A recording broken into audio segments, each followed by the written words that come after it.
The atmospheric sensors on Torin 4 had been functioning perfectly for 6 weeks, which in retrospect should have been the first warning sign. Technology on frontier geological surveys didn't operate perfectly. It operated adequately, with periodic recalibrations and the occasional inexplicable reading that required human judgment to interpret. But the sensors had been pristine in their data delivery, right up until the moment they became catastrophically wrong. Callaway Risk was underneath the secondary power distribution node when the wind changed. He'd been an equipment technician long enough to recognize the difference between normal wind, the constant, predictable flow of air across Torin 4's northern plateaus, and the particular quality of atmospheric movement that suggested something large and unpleasant was developing opinions about the local weather.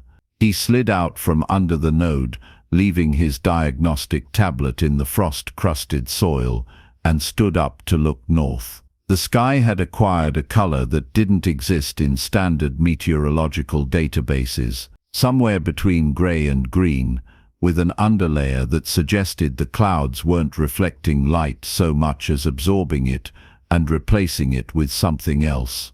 The wind carried ice crystals that hadn't been there 18 minutes ago when he'd started his maintenance routine.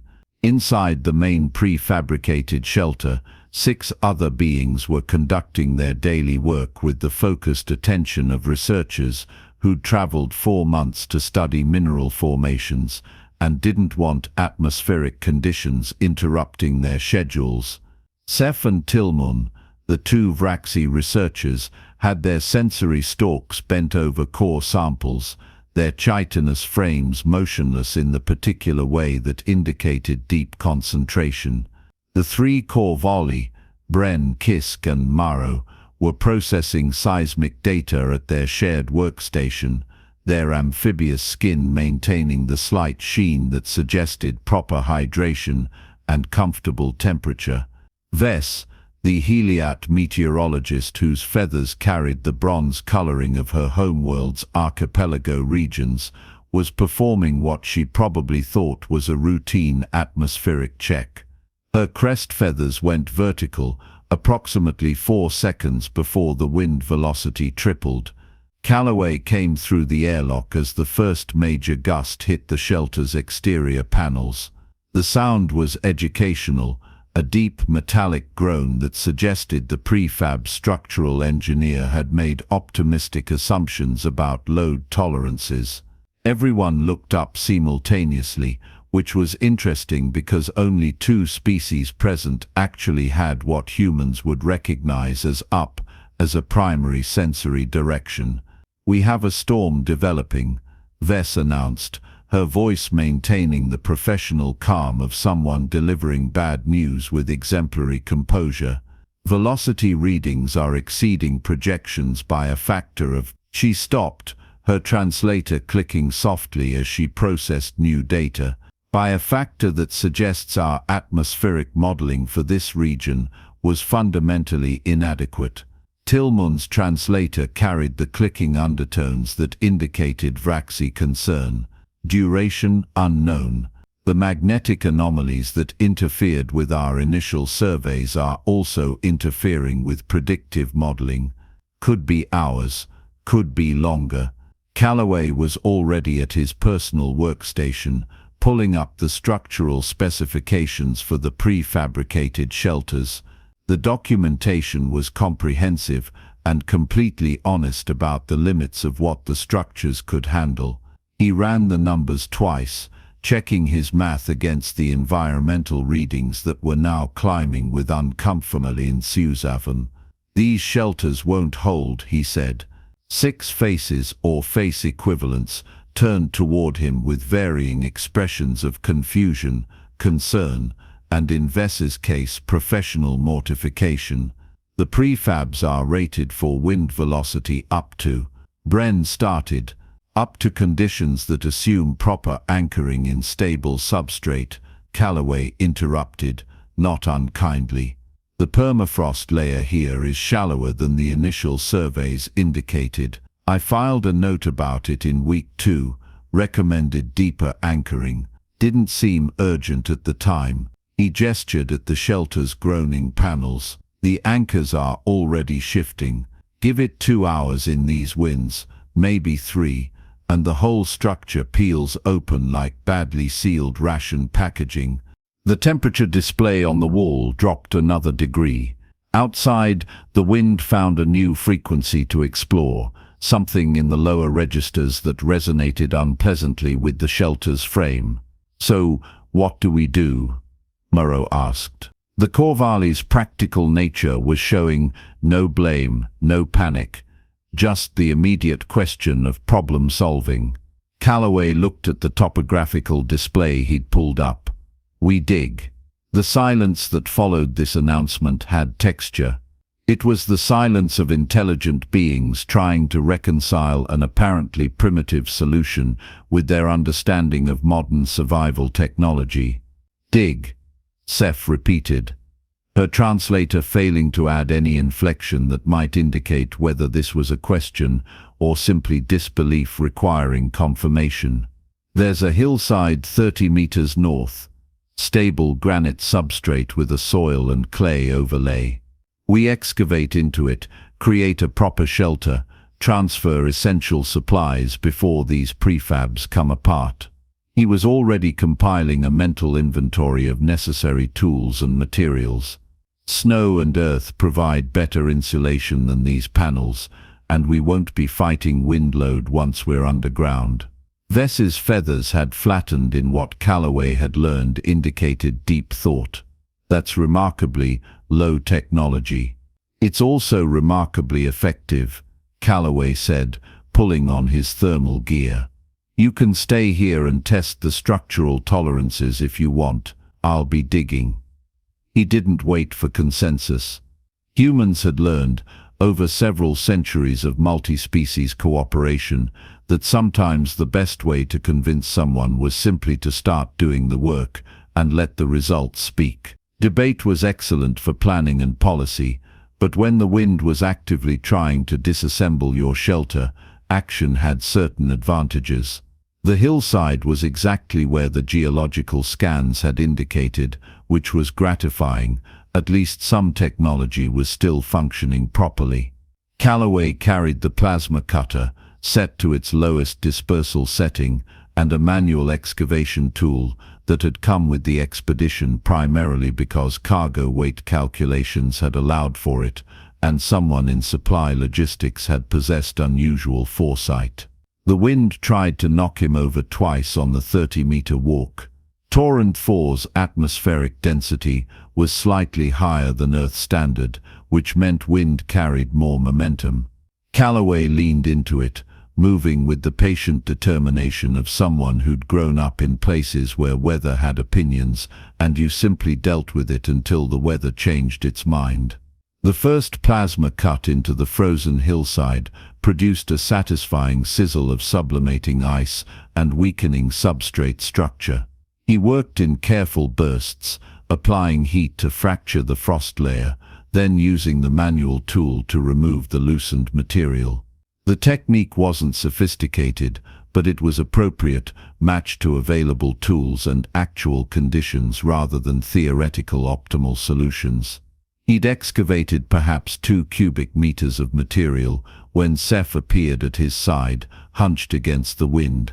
"This is very methodical," she observed, having to increase her translator volume to be heard over the storm. "Most useful things are," Calloway said, making another plasma cut. "You're watching the angle. The entrance angle. I'm sloping it down slightly, then it'll level out and continue back into the hill. Means cold air sinks away from where we'll be sitting, and wind can't blow directly into the occupied space." Seth's sensory stalks oriented toward the growing cavity, then back to Calloway, then to the hillside structure. "You're reading the substrate composition as you work, checking for fracture lines." "Yeah. And variations in density. You want stable material overhead, but you also want material that cuts easily enough to make progress." He removed another section of frozen soil, did this kind of thing as a kid.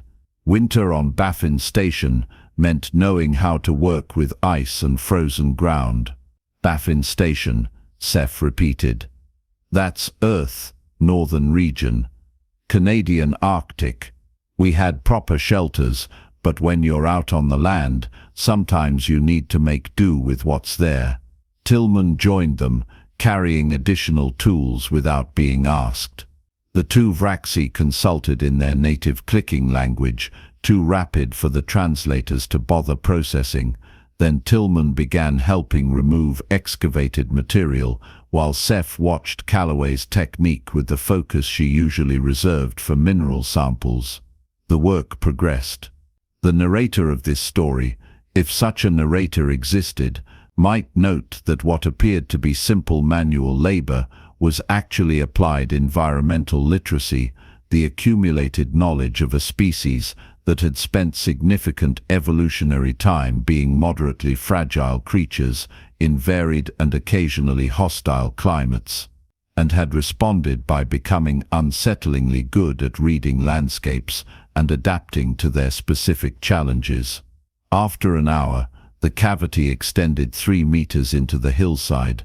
The temperature inside was already noticeably warmer than outside, protected from wind and benefiting from the minimal thermal mass of the surrounding earth.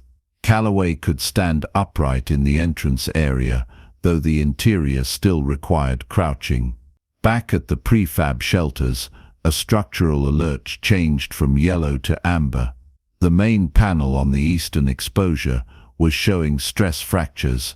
Vess appeared at the excavation site, her feathers pressed flat against her body by the wind.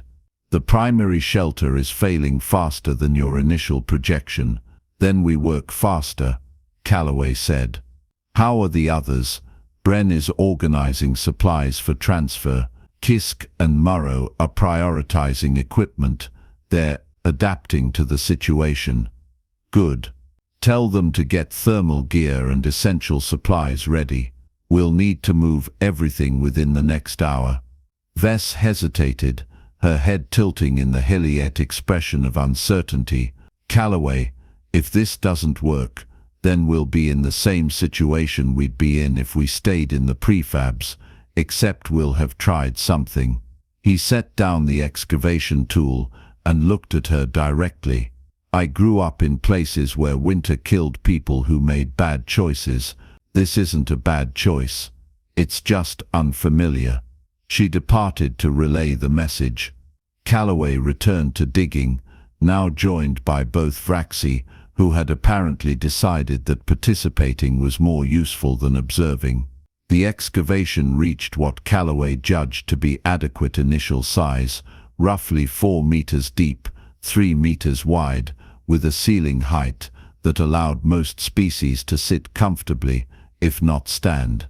But size without warmth was just a differently shaped way to freeze to death, which brought him to the next phase that would probably cause some concern. We need fire, he announced. The reaction was immediate and unanimous. Every spacefaring species had deep institutional trauma regarding uncontrolled combustion. Fire in ships was nightmare fuel, the scenario that drove redundant safety systems and obsessive atmospheric monitoring. Calloway held up a hand. Controlled fire. In a properly ventilated earthen shelter. Different situation entirely. He'd already identified where the ventilation shaft needed to go, toward the back of the shelter, angled up through 2 meters of soil and stone to emerge on the hillside above. He explained while he worked, using the plasma cutter to create the vertical shaft. Hot air rises, carrying combustion byproducts with it. Fresh air enters from the lower entrance. Create proper draft, maintain complete combustion, and you get heat without the problematic aspects of enclosed burning. Complete combustion requires specific oxygen ratios, Vess said, her meteorological training, making her both skeptical and curious. Which is why the ventilation matters. Fire's been understood technology for a very long time. Humans got pretty good at not killing themselves with it. He finished the shaft, checked the drawer by holding up a piece of dried plant matter and watching the smoke behavior. Satisfied, he began gathering materials. The survey expedition had brought dried plant samples, local flora collected for analysis. Calloway selected the driest specimens, added some equipment packing material that he knew from the chemical composition labels would burn cleanly, and repurposed a metal equipment case as a firebox. He set it on 3 rocks to elevate it from the shelter floor, improving air circulation underneath. When he struck the ignition spark, 6 beings watched with expressions ranging from fascination to deep concern. The fire caught, small flames exploring the dried plant matter with the characteristic yellow-orange light of carbon-based combustion. Smoke rose, caught the draft from the ventilation shaft, and disappeared upward. Fresh air flowed in from the entrance, feeding the flames just enough to maintain steady burning. The temperature in the shelter began to rise, 1 degree, 3 degrees, 5.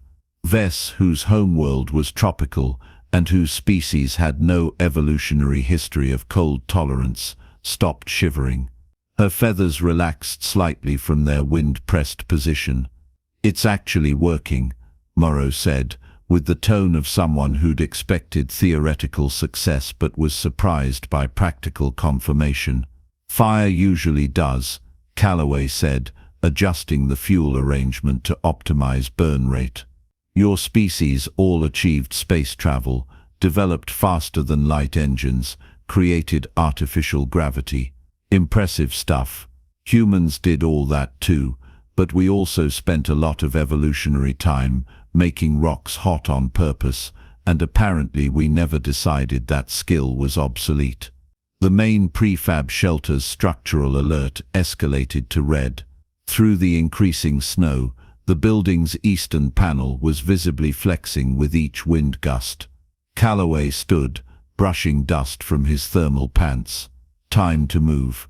Everything essential comes out now."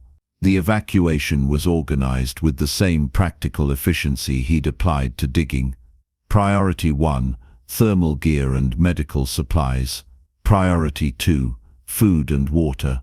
Priority 3, communication and survey equipment. Everything else was negotiable. He assigned tasks based on observed capability rather than rank or species protocol. The Corvalli had the best cold weather stamina for short bursts. Their amphibious physiology maintained core temperature efficiently. They shuttled supplies in quick runs between the prefab and the hillside. The Vraxi had the most precise manipulator appendages. They handled delicate instruments and fragile materials.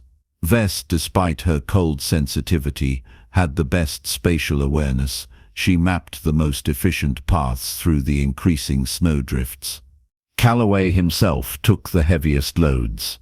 Humans might not excel in speed or precision or environmental adaptation, but they'd evolved a particular talent for being stubbornly functional in suboptimal conditions. He hauled equipment cases through wind that threatened to knock him horizontal, made 4 trips in the time it took some species to make 2, and didn't waste energy complaining about it. The narrator, still hypothetical, still observing from some omniscient vantage point, might note that what emerged wasn't command hierarchy, but practical delegation. Calloway didn't order, he suggested and demonstrated. The others didn't obey, they recognized competence and contributed accordingly. It was cooperation stripped of protocol, reduced to its functional essence by necessity and time pressure. When the first prefab panel tore away with a screech of failing bolts, everyone and everything essential was already in the hillside shelter. The sound of structural failure was educational, a reminder that shelter design calculations made in comfortable offices sometimes failed to account for the specific ways that reality disagreed with theoretical models. Inside the expanded earthen cavity, now adequate for 7 beings plus supplies, 2 fires burned in repurposed equipment cases. The temperature had stabilized at a level that was merely uncomfortable rather than potentially lethal. Calloway added fuel with practiced efficiency, maintaining the burn rate that provided maximum heat with minimum smoke. "I hadn't expected fire to be so manageable," Seth said, watching the flames with evident fascination. "Most things are manageable if you understand the principles," Calloway said. "Fire's just rapid oxidation with energy release. Control the fuel, control the oxygen, provide adequate ventilation, and it's a tool like any other." Outside, the blizzard reached what might have been its peak intensity, though the thickness of snow and earth between the storm and the shelter reduced it to a distant howl. Inside, the immediate crisis had passed, replaced by the slower challenge of waiting it out, which brought Calloway to the next problem: feeding 7 beings with different nutritional requirements, using supplies that had been designed for a very different meal preparation scenario. The ration packs were species-specific, nutritionally complete, and designed to be consumed cold or with standard heating elements. The heating elements were currently buried under a collapsed section of prefab shelter, which made them unavailable and irrelevant. Calloway examined the available supplies with the assessment of someone who'd spent significant time making food work in non-standard conditions. The Vraxi needed protein in semi-liquid form.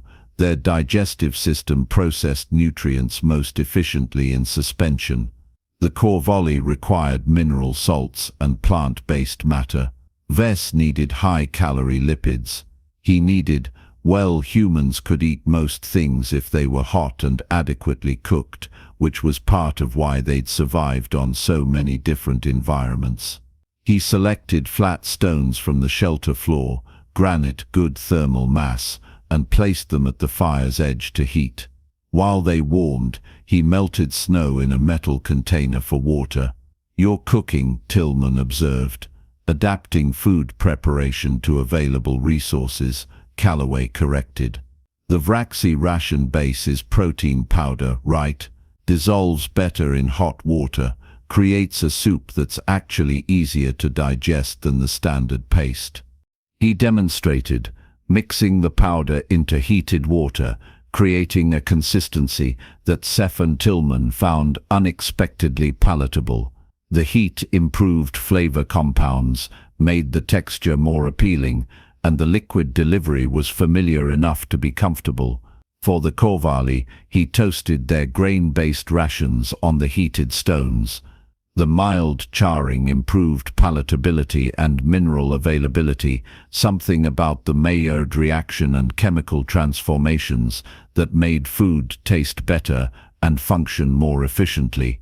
Vess's lipid requirements were straightforward. He used the hot stones to render and warm the fat components of her rations, presenting them at a temperature that her species found optimal for consumption. For himself, he simply held a protein bar over the fire until it was hot, then ate it while it was still steaming.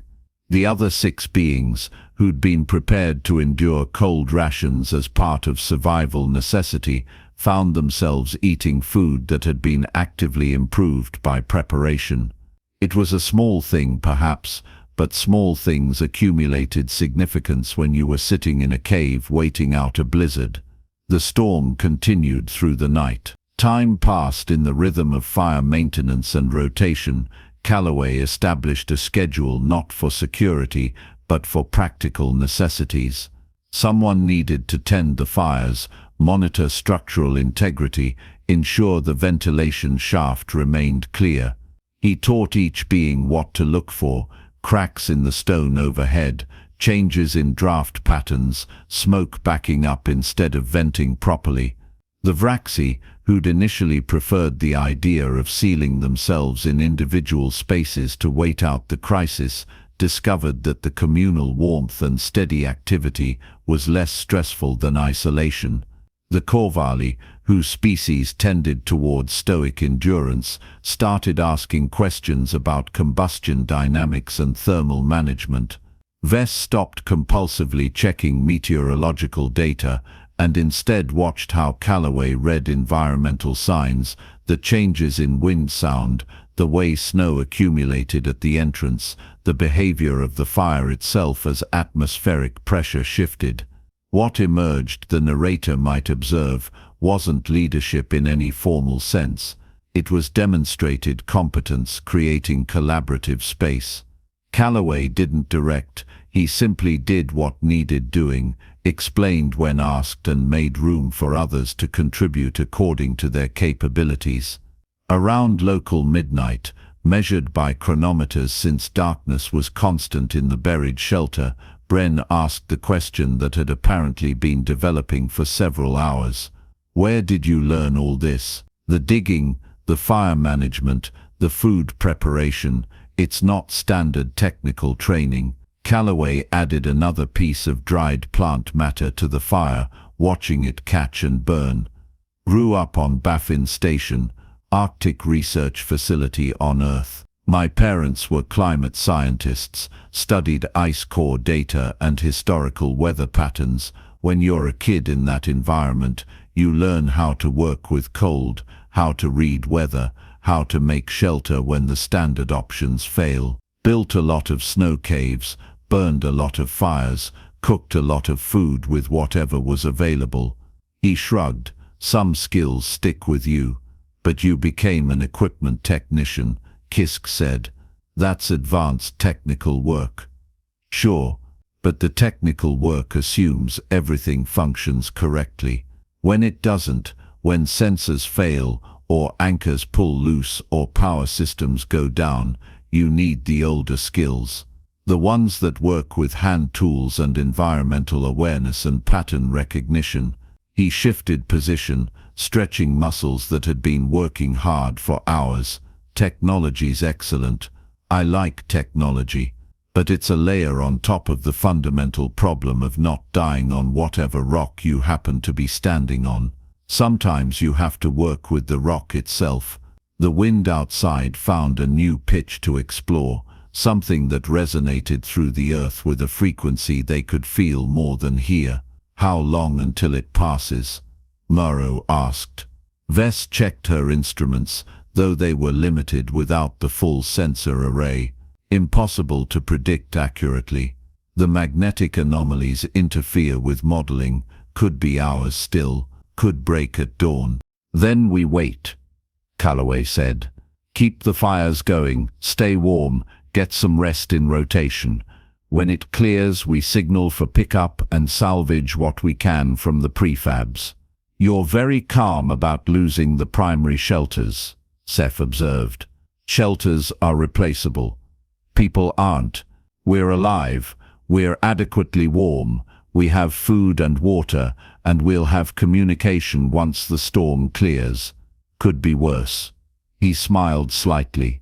Could be staying in the prefabs and testing whether my structural failure calculations were accurate. The night continued.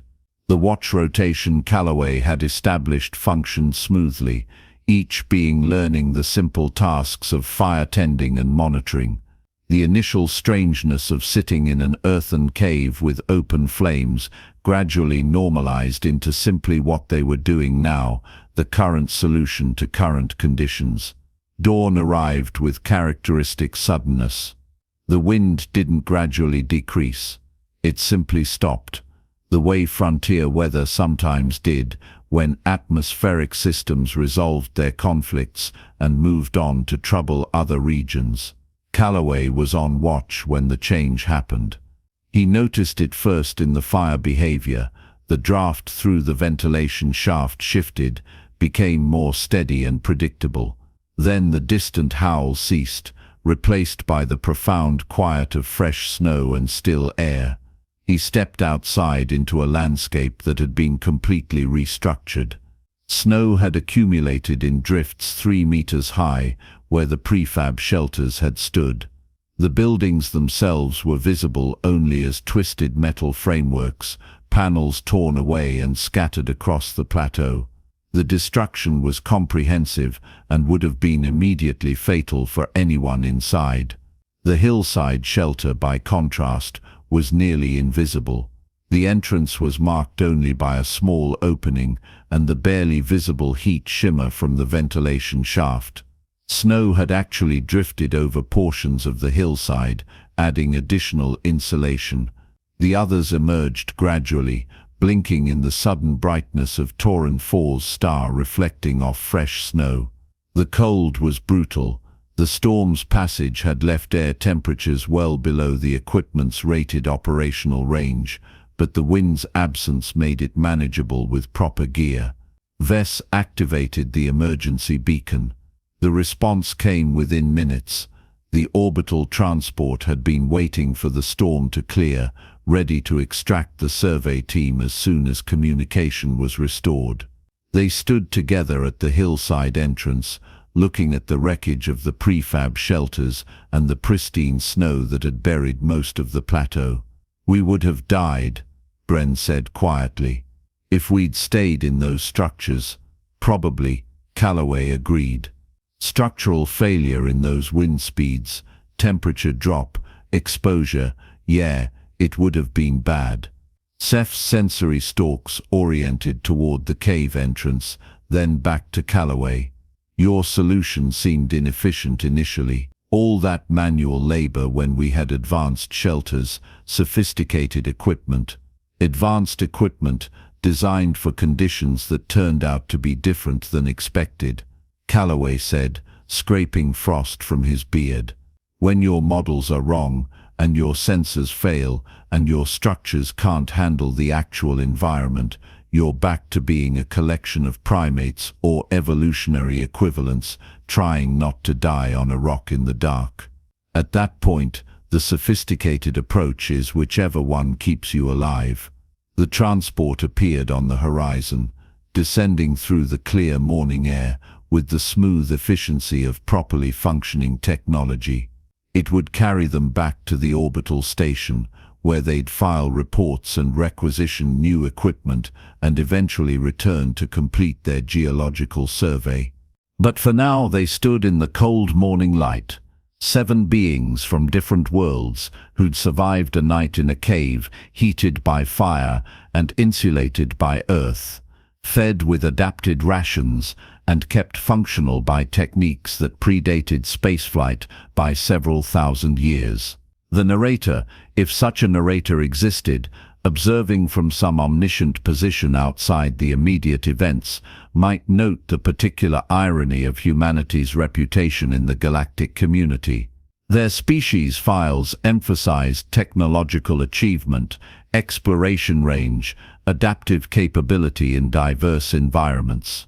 All accurate, all documented, all properly catalogued in the databases that tracked sentient species and their characteristics.